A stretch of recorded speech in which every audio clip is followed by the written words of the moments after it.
She's also one of our big supermodels. She has done phenomenally well for herself. Not doing much these days, by choice, I guess. But we shot her for Flair Magazine's 25th anniversary. And the shoot was great. And she was going through some rough time, but we put that unsaid. But you even shot, oh, I thought there was another one. It's not there. Oh, well. I want to get to, that's the covers. It's a challenge to do a cover. Yes and no. No, it's you get, if you have the right light, if you have the right attitude, if the model has the right attitude, or the actress, I think it's good. It's I like doing covers. I like it. You know, sometimes if it's challenging, I set up 2 sets in order to see which light looks better. They like it with celebrities. Do you remember the feeling you had when you did your first cover? It must be an amazing feeling because I know for the photographer. My first cover was a mistake. No, I can't say it was a mistake. It was it was fortunate. My first cover was a story that I did, and I just simply showed the editor that shot, and she goes, "Oh, great, we got it as a cover," and that was for Clin d'Oeil here in Montreal, and it was. I remember my feeling when it came out. I was, come on, I have a cover. You have the same feeling still? Yeah. Being Yeah. Oh yeah. Oh yeah. Oh yeah. I just last week I had two great cover coming out. One was for Cosmopolitan UK, and the other one was for this one. And we got incredible feedback from it. You know, from her, from the agents, from people, and Brazil. I'm sorry. Yeah, Brazil. Yeah. So they called you? Yes, they called. We shot this in New York City, and Stella, she's an Australian model.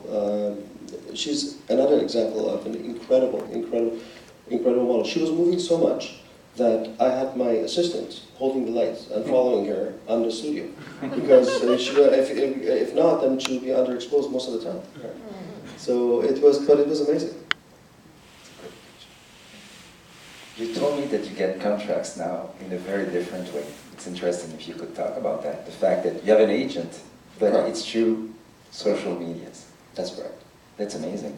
So it's I real. Social media, when you publish 100%. pictures, then now you get calls because of the pictures you put on Instagram. I think you cannot, as a photographer, as a businessman, as an entrepreneur, you cannot live without social media. I mean, it is there. It's there for us to use it. It's a great tool. I think it's it will be foolish not to use it. Another example. The shot, then the cover. Yes. Were the two pictures used for the magazine, or they took only? No, they used the other one was for inside, and this was for outside. I want to get now to. Oh, that's also a great one because we have. We're talking about social. I mean, this is a social media queen, right? You know, this girl. She is 18 years old. She has managed somehow to get 60 million followers on her social media, and I mean, no money can buy that power. I want to get now to the celebrities because there's quite a few you've done, and there's so many stories you can tell about that. Yeah, that's a great one. A model that's an example of breaking through the media. Kelly Jenner. That's a great picture as well. Is it something also when the model becomes so famous that you have to deal with more things through the shooting, or usually they're just even more professional? No, if they're that famous, they're professional. When I remember shooting Cindy Crawford, and she was probably the most professional model I've ever photographed. And she was very giving, very generous, and.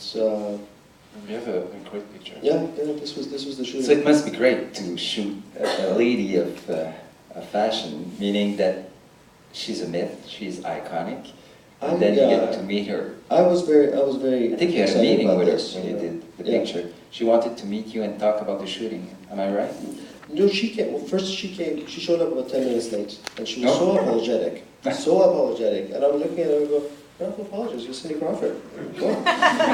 So she was lovely, and You get nervous before? Right? No, and I told her, I said, I shoot celebrities left and right, but when I told my friends and family that I shoot Cindy Crawford, my popularity level went to here, right? It was just, what? Everybody knows you.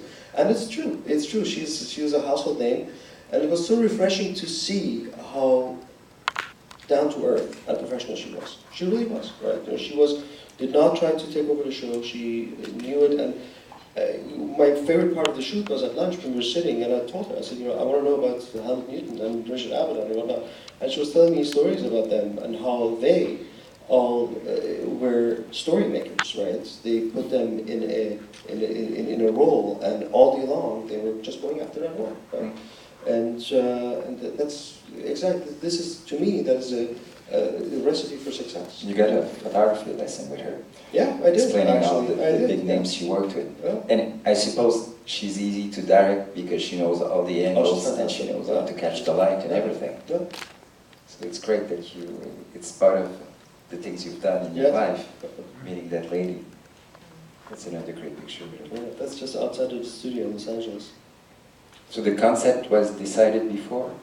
The concept, well, you see, or you decided to want to go outside and shoot that way? With most of the celebrities, we cannot have too much of a concept because most of it is shot in the studio, right? So I usually try to keep it as simple as possible, as far as the concept goes. So we usually put it on a simple background, and we give a fashion message.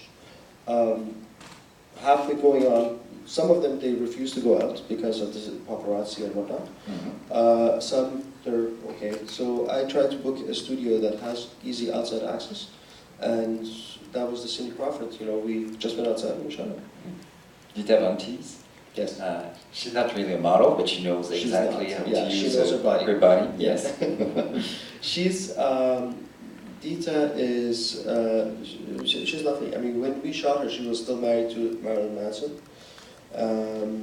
We shot this in outside Los Angeles.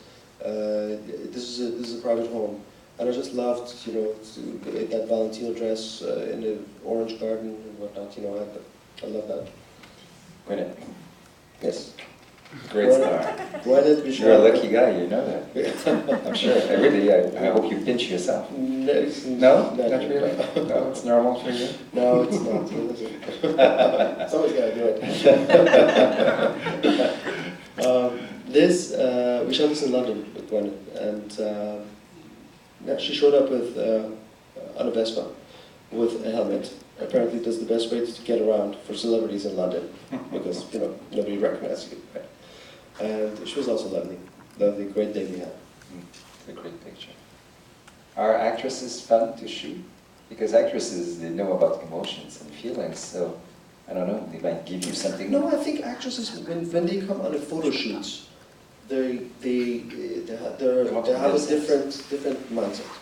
They're coming for a photo shoot. They don't. If you ask them to emote some whatever emotion, they will do it. But also, again, it depends on whom. Some are not very happy to be on set because they have to do it because they're. And again, you've been so lucky because Jerry Hall is an iconic model. She's part of the history of fashion. She is, extra supermodel, we could say. And with the daughter, which is a great model as well, so it must have been very special to do that. It was special. It was special. She's lovely. She's a very nice lady. She was, again, generous to the point that she really made us feel good. I mean, and she knows it. She comes into the studio. Everybody is heads over heels over her. She is an iconic name. And that's an amazing cover. Thank you. I like it. So simple somehow. Yeah. So it's the kind of question I have, since I'm not a photographer and I don't even go on many shootings because I'm more of a reporter. How do you decide, like, the position that she's going to be, sitting and the other one is standing? You get creative, right? You have to. You have this space in here, so there's just so many places that you can put the models, next to each other in order to do it. And that it created some sort of a tree in there, a tree of life, and it kind of worked. Keira Knightley. Yes. We shot this in London. She was very sick. She showed up, she was apologetic, and she was as professional as it gets. Amazing, amazing, amazing. We would not know that she has a cold. Do you feel it's a good thing now that they're using more actors than models? Or you have the same pleasure to take It depends what pictures? kind of an actress. I think, you know, most of the actresses that I shoot or the magazines who they assign me to are somewhat fashion icons. I mean, like we had Liv Tyler before. Mm-hmm. She was the face of Givenchy for many years. I mean, they are fashion. They do understand fashion. So it's, I don't 100% agree with it, but I do. I mean, if it's a right person, yeah, why not? What is the challenge now for you, for photographers? Because I feel from outside that everybody thinks they're photographers. I don't think they are, really not. Yeah, and And some might have an instinct and talent, but they're not all photographers. And we have, you know, changed our mind about that since it's so easy with the technology that everybody could do it.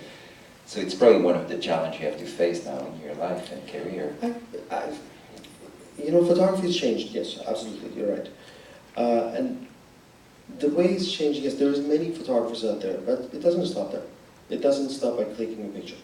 It's, you need to understand the subject. You need to communicate with them. You need to communicate with the client. You need to, there's way more to it than just having a fancy camera and knowing how the software works. It's certainly the eye behind it, you know, to capture that moment, the right moment. The ability to make your subject feel at ease in front of you and not insecure or uncomfortable. All that, you know, plays a role in the final product. If you don't have that, if one of them is missing, the final product is not going to be nowhere as good. The good thing with being a photographer is that when you start, there's no end. You're going to do that job till you die. There's absolutely all the great photographers, you know, they work when they were till they died. They were very old and still taking pictures. Richard Avedon, Hamlet Newton, all those guys. That's a great part of what you do. Yeah, I guess. And you know, you still have the passion, I see now, and I'm sure it's going to go on forever. You know, for me, and I'm sure for most of the photographers, this has started as a hobby. I liked it. I was a kid, I realized, oh, I like this, and it's a hobby. And I was fortunate to be able to make a living out of it and take it to different places and meet interesting people, go to interesting places, and live with it. Very fortunate. Most people cannot do that. So, and that is why I think most of the photographers like to take pictures till the end, because if it's a hobby, if you like it, right? It's a toy. Well, thank you for sharing this passion with us Thank today. you for having me. It was a pleasure. It's been, we're very proud of you, proud that you stayed in Montreal. Thank you. Proud to show your talent, because many people know your pictures, but they don't know you, and they don't even know you're Canadian. So I think it's a great thing you took the time with us here in Montreal, in your own city. Thank So you. thank you. I know you're very busy. Thanks a lot.